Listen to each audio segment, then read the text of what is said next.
नमस्कार दोस्तों। जैसे कि कल आपका कक्षा 12वीं अर्धवार्षिक भूगोल का पेपर है, तो उसके लिए बहुत महत्वपूर्ण प्रश्न उत्तर लेकर आया हूँ। आपका कल पेपर जो है वो सेम आपको देखने को मिलेगा। इस पेपर को बहुत अच्छे से कर लीजिए। तो शुरुआत करते हैं अपन। यानी कि पहला प्रश्न आपका रहेगा, सही विकल्प का चयन करें। तो पहला प्रश्न होगा आपका, निम्न में से किस महाद्वीप में जनसंख्या वृद्धि सर्वाधिक है। आपका आंसर 4 ऑप्शन दी है, तो 4 ऑप्शन के सामने मैंने आंसर भी लिखा हुआ आपका। तो आपका आंसर क्या हो जाएगा, अफ्रीका महाद्वीप। अफ्रीका महाद्वीप में जनसंख्या वृद्धि दर सबसे ज़्यादा है। उसके बाद अगला प्रश्न, निम्न में से कौन सा एक लोगों और पर्यावरण के बीच अन्योन्य क्रिया का सर्वाधिक महत्वपूर्ण कारक है। पहला लिखा हुआ प्रौद्योगिकी, मानव बुद्धिमत्ता, लोगों के अनुभव, मानवीय भाईचारा। आंसर हो जाएगा आपका प्रौद्योगिकी। अगला प्रश्न, निम्न में से कौन सी कृषि के प्रकार का विकास यूरोपीय औपनिवेशिक समूह द्वारा किया गया था। इसका आंसर होगा आपका रोपण कृषि। आंसर बी, रोपण कृषि। अगला प्रश्न है, किस देश में रेल मार्गों के जाल का सघनतम जाल पाया जाता है। तो यहाँ पर आंसर हो जाएगा आपका संयुक्त राज्य अमेरिका। आंसर कौन सा होगा आपका, संयुक्त राज्य अमेरिका, यानी कि डी।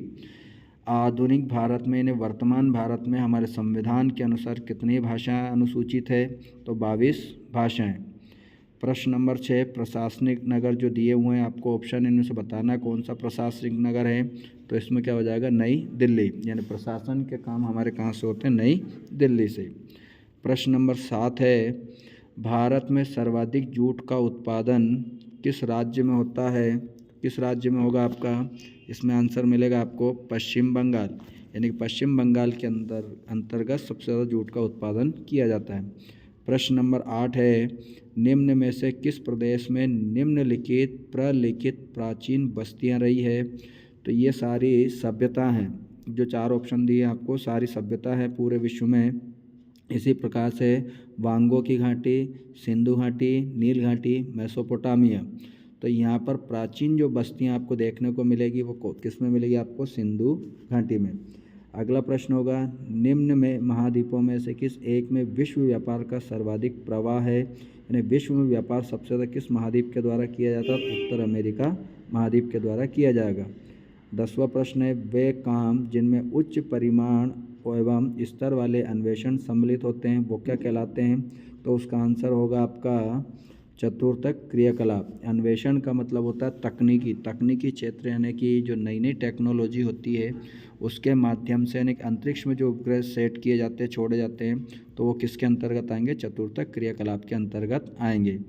अगला प्रश्न आपका है, निम्न में से कौन सी एक अर्थव्यवस्था में उत्पादन का स्वामित्व व्यक्तिगत होगा।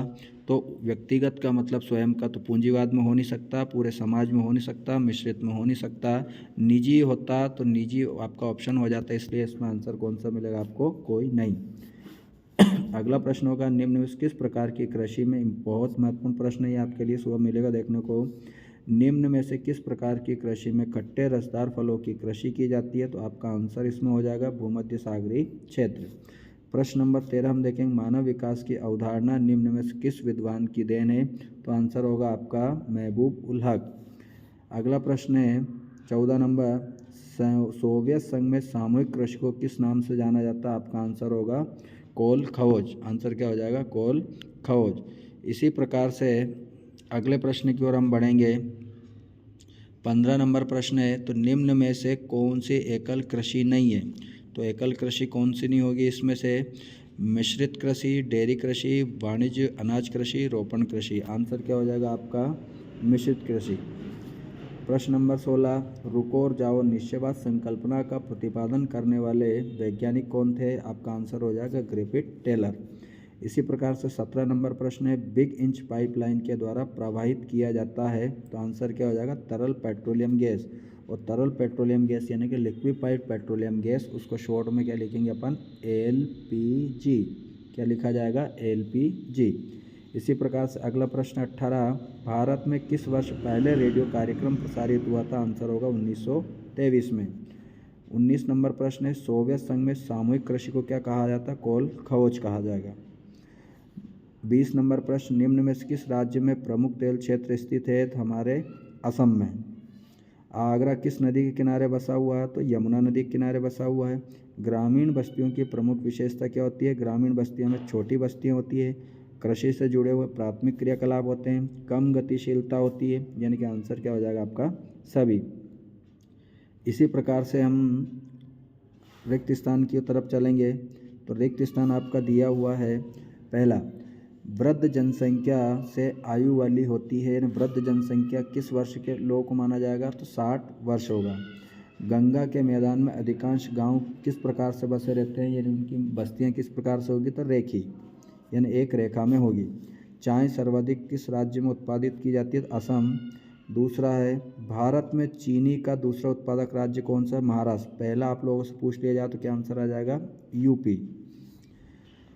विश्व पर्यावरण और विकास आयोग का गठन किसने किया था? ब्रटलैंड। यूरोप का एक देश है जिसका नाम क्या है? ब्रटलैंड। 6वां नंबर प्रश्न है, विकसित देशों की जीवन प्रत्याशा कितनी है? खालिस्तान में आपको मिले तो अधिक लिखना है, लगभग अंक में लिखना हो तो कितना लगाओगे आप? 80 वर्ष, लगभग 80 वर्ष। 7वां प्रश्न है, भारत में विशालतम भाषाई समूह कौन सा? भारत में बोली जाने वाली सबसे बड़ी भाषा जो उसका नाम है भारतीय आर्य, और ये भारतीय आर्य जो उत्तर भारत में बोली जाती है। अगला प्रश्न, सन 2011 के अनुसार भारत की जनसंख्या कितनी करोड़ है? तो 11 के अनुसार पूछा हुआ, इसलिए आपका आंसर क्या हो जाएगा? 121 करोड़। इसी प्रकार से अगले प्रश्न की ओर हम बढ़ें तो 9वां प्रश्न आपका है, मानव भूगोल अस्थिर पृथ्वी और क्रियाशील मानव के मध्य, खालिस्तान में क्या आ जाएगा? मानव के मध्य परिवर्तनशील संबंधों का अध्ययन करता है। तो अस्थिर पृथ्वी और क्रियाशील मानव, ये परिवर्तनशील संबंधों का अध्ययन करता है, मानव भूगोल की परिभाषा है। ये परिभाषा किसके द्वारा दी गई थी? कुमारी एलन सी सैंपल के द्वारा दी गई थी। इसी के बाद अगला प्रश्न है आपका, मानव विकास की अवधारणा किस विद्वान की देन है? आंसर होगा आपका महबूब उल हक। अगला 11वां प्रश्न है आपका,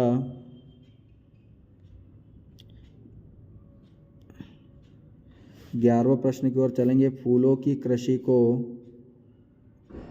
कृषि क्या कहलाती है? फ्लोरीकल्चर।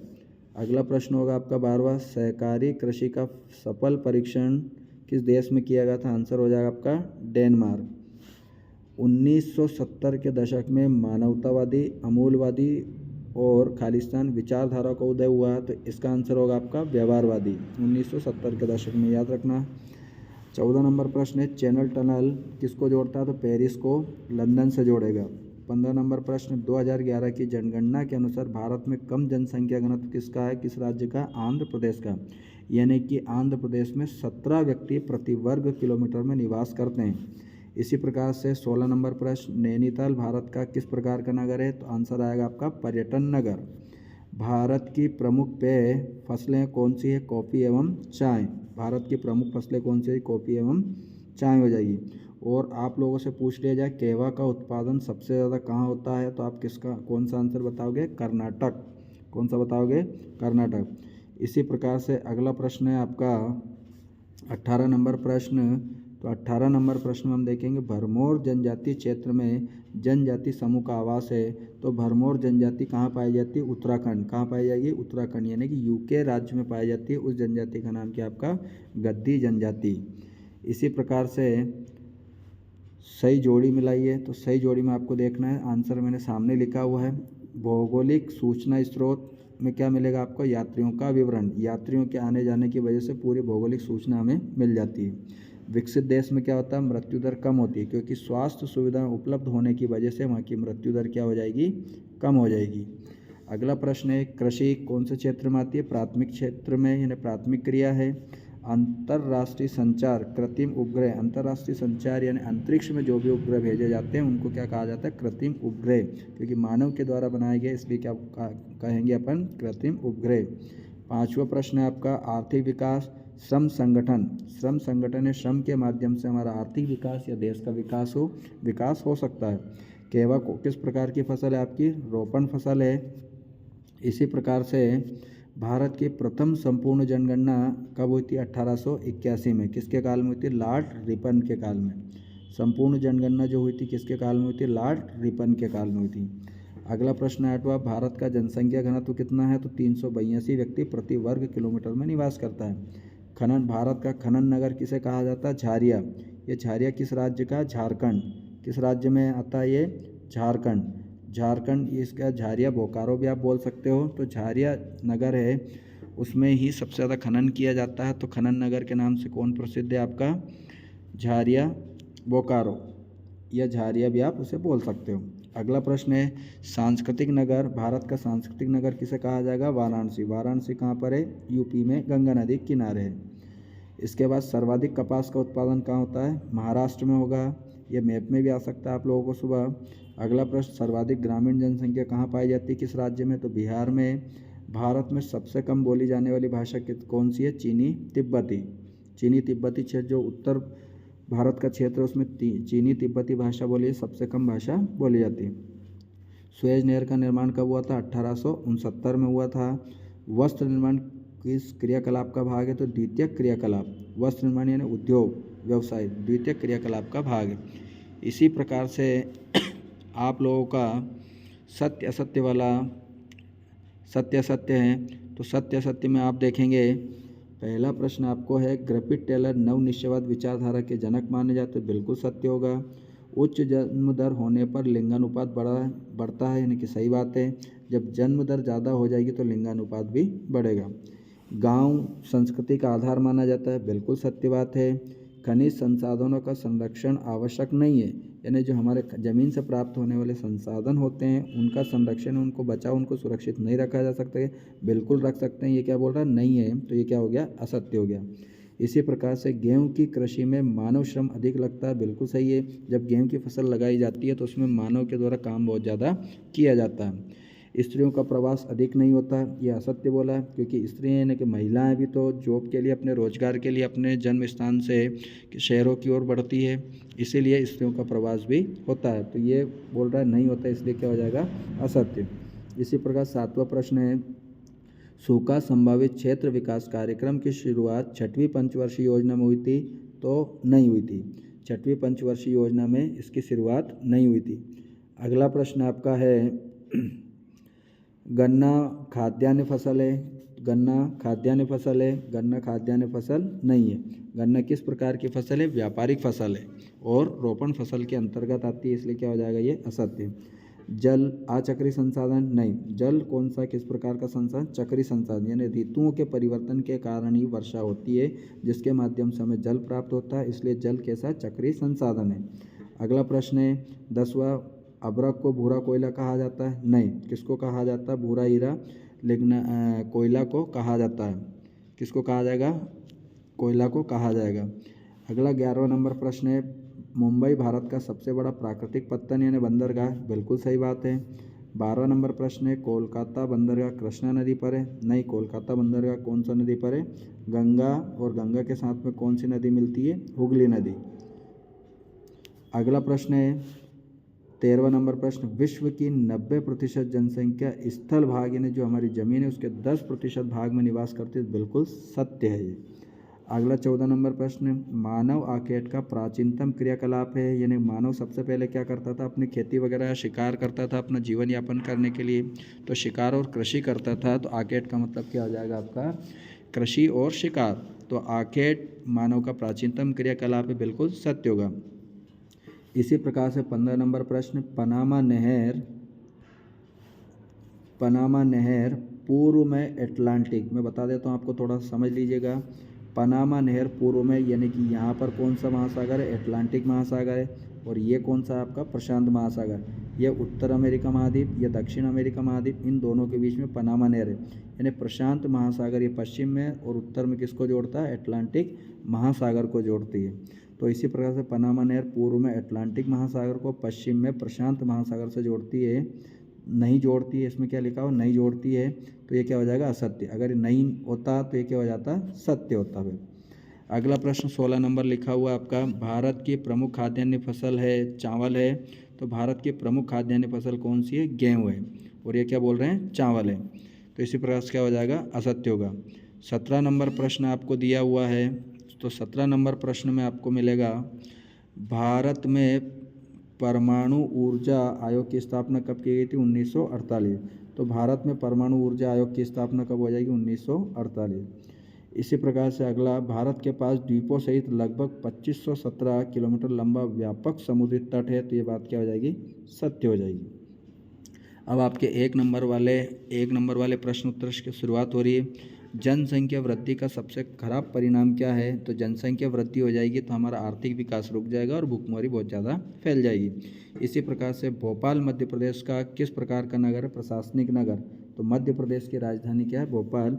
तो हमारे प्रशासन के सारे काम कहाँ से होते हैं? भोपाल से होते हैं। भारत का सुनहरा रेशा किसे कहा जाता है? पटसन जूट को कहा जाता है, जो सबसे ज़्यादा कहाँ उत्पादन होगा? पश्चिम बंगाल में होता है। जनसंख्या की दृष्टि से भारत का विश्व में कौन सा स्थान है? तो दूसरा स्थान है। कौन सा स्थान हो जाएगा? दूसरा स्थान होगा। इसी प्रकार से अगला प्रश्न आपका दिया हुआ है, सतत पोषणीय विकास का उद्देश्य क्या है? तो भविष्य व वर्तमान की पीढ़ियों की जीवन की गुणवत्ता बनाए रखना, यानी कि हमारे पर्यावरण और हमारे मानव स्वास्थ्य को किसी प्रकार का नुकसान ना हो, उसे क्या कहा जाता है? सतत पोषणीय विकास कहा जाएगा। तो भविष्य व वर्तमान पीढ़ियों की जीवन की गुणवत्ता बनाए रखना। अगला प्रश्न है, भारत के सर्वाधिक सोयाबीन उत्पादक राज्य का नाम? तो हमारा क्या आ जाएगा? मध्य प्रदेश। इसी प्रकार से संयुक्त राज्य अमेरिका का प्रमुख लौह इस्पात उद्योग कौन सा है? आंसर होगा आपका आपलेशियन प्रदेश, यानी अलास्का प्रांत क्षेत्र में आता है, रॉकी पर्वतमाला के समीप है। अगला प्रश्न है आपका, कोई दो प्रमुख रेशेदार फसलें कौन सी है? आंसर आएगा आपका कपास व जूट। इसी प्रकार से वर्तमान प्रतिभूमि क्या कहलाती है? तो प्रतिभूमि वह सीमांत भूमि है जिस पर प्रतिवर्ष कृषि नहीं की जाती, यानी कुछ समय के लिए ज़मीन को हम खाली छोड़ देते हैं, उसे क्या कहा जाता है? प्रतिभूमि कहा जाता है। इसी प्रकार अगला प्रश्न, एशिया का जनसंख्या घनत्व कितना है? 146 व्यक्ति प्रति वर्ग किलोमीटर। अगला प्रश्न की ओर हम बढ़ेंगे, प्रवास किसे कहा जाता है? तो प्रवास किसी कारणवश व्यक्ति अपने जन्म स्थान को छोड़कर किसी अन्य स्थान पर जाकर बस जाता है या बसने की क्रिया को क्या कहा जाएगा? प्रवास कहा जाएगा। अगला प्रश्न, 2011 की जनगणना के अनुसार किस राज्य में नगरीय जनसंख्या का अनुपात सर्वाधिक है? तो आंसर आ जाएगा आपका तमिलनाडु में, यानी कि वर्तमान दृष्टि से देखा जाए तो तमिलनाडु राज्य में शहरीकृत यानी शहर में रहने वाले लोगों की संख्या ज़्यादा है। इसी प्रकार से मानव विकास प्रतिवेदन प्रतिवर्ष किसके द्वारा प्रकाशित किया जाता है? तो संयुक्त राष्ट्र विकास कार्यक्रम के द्वारा। मैंने अंग्रेजी में लिख दिया उसका नाम, यूनेप। यूनेप का मतलब हो जाएगा यूनाइटेड नेशन एनवायरनमेंट प्रोग्राम। इसी प्रकार से अगले प्रश्न की ओर बढ़े, विश्व व्यापार संगठन कब बनाया गया था? 1995 में। अगला प्रश्न होगा आपका, भारत की दो प्रमुख तिलहन फसलों के नाम लिखिए। तो मूंगफली हो गई, सरसों हो गई, सोयाबीन हो गई, ये आपकी कौन सी है? तिलहन वाली फसल है, इसमें तेल निकाला जाता है। अगला प्रश्न है, 2011 की जनगणना के अनुसार भारत का जनसंख्या घनत्व कितना है? तो 382 व्यक्ति प्रति वर्ग किलोमीटर में निवास करते हैं। अगला प्रश्न होगा, भारतीय रेल प्रणाली को कितने मंडलों में विभाजित किया गया? इस प्रश्न को थोड़ा ध्यान दीजिएगा। भारतीय रेल प्रणाली को कितने मंडलों में विभाजित किया गया? अगर ये ऑब्जेक्टिव रूप में आता है आपका, तो ऑप्शन आपको मिले 14, 15, 16, 17, तो जोन होंगे तो आपके कितने होंगे? 16 जोन। और अगर मंडल की बात करें कि 72, 70, 75, 80 इस तरह से मंडल दिया जाए तो फिर क्या लिखोगे आप? 70 मंडल। लेकिन अगर मान लो एक नंबर में लिखने को प्रश्न आपको देखने को मिले ये, तो भारतीय रेल प्रणाली को कितने मंडलों में विभाजित किया गया है? तो 16 जोन अथवा 70 मंडलों में विभाजित किया गया है। इसी प्रकार से इस प्रश्न का आप जवाब देंगे। अगला जो है 2 अंक वाले प्रश्न है, तो मैंने 2 अंक वाले प्रश्न भी आप लोगों के लिए लिखे हैं, तो इनमें से आपको मिल जाएगा, पर इन प्रश्नों को बहुत अच्छे से कर लीजिएगा। पहला प्रश्न है, जैसे कि आप रुको और जाओ निश्चयवाद क्या है, इसके अथवा में दिया मानव भूगोल की कोई मान्य परिभाषा। तो मान्य परिभाषा बोली है आपसे, तो किसकी लिखनी पड़ेगी आपको? ईसी सैंपल की लिखनी पड़ेगी, ईसी सैंपल की लिखनी पड़ेगी। अगला प्रश्न, मृत्यु दर किसे कहते हैं? प्रवास किसे कहा जाएगा? प्रश्न 3, वर्तमान प्रतिभूमि, ये प्रति नहीं प्रतिभूमि है दोस्तों, थोड़ा सा गलत हो गया है, प्रतिभूमि यानी। और अथवा में दिया रोपण कृषि किसे कहा जाता है? फिर भूमध्य सागरीय कृषि की 2 विशेषताएं लिखिए। इसके अथवा में आपको प्रश्न दिया हुआ है, वायु प्रदूषण की 2 हानियाँ लिखिए। जनसंख्या घनत्व किसे कहते हैं? संभववाद विचारधारा क्या है? पर्यावरणीय निश्चयवाद क्या है? गैरीसन नगर किसे कहा जाता है? निर्वाह कृषि क्या है? इसके अथवा में आपको दिया सहकारी कृषि किसे कहते हैं।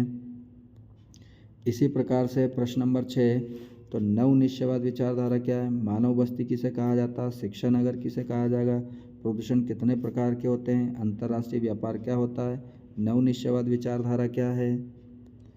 इसी प्रकार से मानव भूगोल के यूपी नहीं, सॉरी दोस्तों ये भी गलत हो गया, उपक्षेत्र मानव भूगोल से के उपक्षेत्रों के नाम लिखना है, जैसे आवास भूगोल, राजनीतिक भूगोल, सांस्कृतिक भूगोल, शिक्षा भूगोल, पर्यावरण भूगोल, इस तरीके जो क्षेत्र होते हैं आपके उनके नाम लिखना है। तो ये यूपी नहीं है, कौन क्या आएगा इसकी जगह, उप आएगा।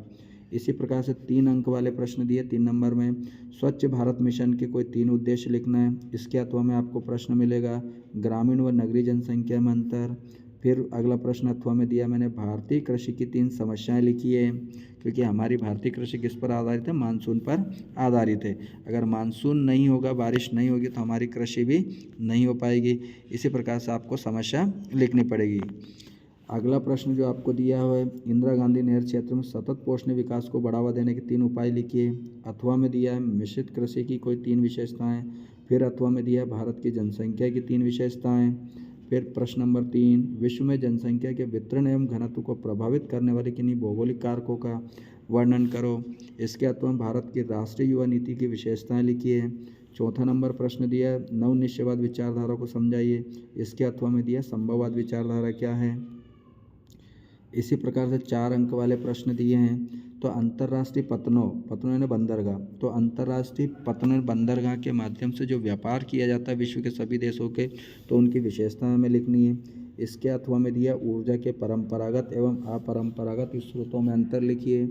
सेकंड नंबर प्रश्न होगा आपका भारत में सिंचाई की आवश्यकता के कारण को समझाइए, या इसके अथवा में भारत में लौह अयस्क के उत्पादन वितरण को समझाइए। मैंने बताया झारखंड का झारिया बोकारो में सबसे ज़्यादा उत्पादन होता है। इसी प्रकार से हमारा पश्चिम बंगाल है। भारत के विभिन्न राज्यों में खनिज उत्पादन लौह अयस्क का उत्पादन किया जाता है। अगला प्रश्न आपका है चलवासी पशुचारण एवं वाणिज्य पशुचारण में अंतर लिखिए। इसके अथवा में दिया मैंने नमामि गंगे कार्यक्रम के उद्देश्य लिखिए। तो ये पेपर है, आपको इसमें से पूरा पेपर आपको देखने को मिलेगा। एक एक प्रश्न को बहुत अच्छे से कर लीजिए।